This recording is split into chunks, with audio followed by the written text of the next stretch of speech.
Hello children, आज की जो स्टोरी सुनेंगे हम वो है सोने का चम्मच।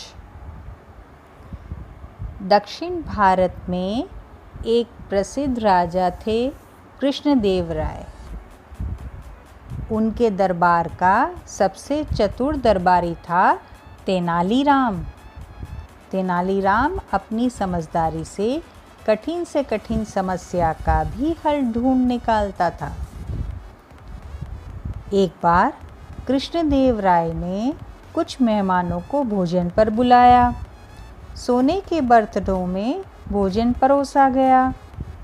सभी मेहमान खुशी खुशी भोजन कर रहे थे।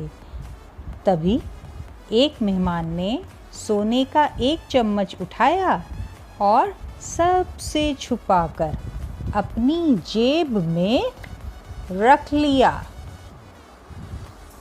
उसे ऐसा करते हुए राजा कृष्णदेव राय ने और उनके दरबारी तेनालीराम ने देख लिया।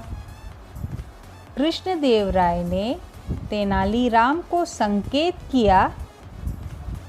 तेनालीराम समझ गए कि मेहमान का अपमान भी नहीं करना है और चम्मच भी निकलवाना है।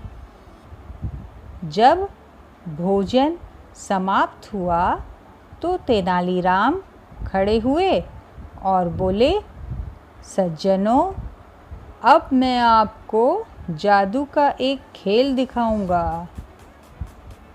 तेनालीराम ने सोने का एक चम्मच उठाया और अपनी जेब में रख लिया।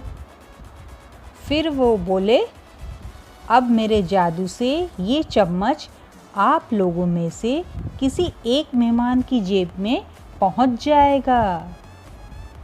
ये कहकर तेनालीराम बारी बारी से हर एक मेहमान के सामने जाकर मुंह ही मुंह में कुछ बुदबुदाने लगे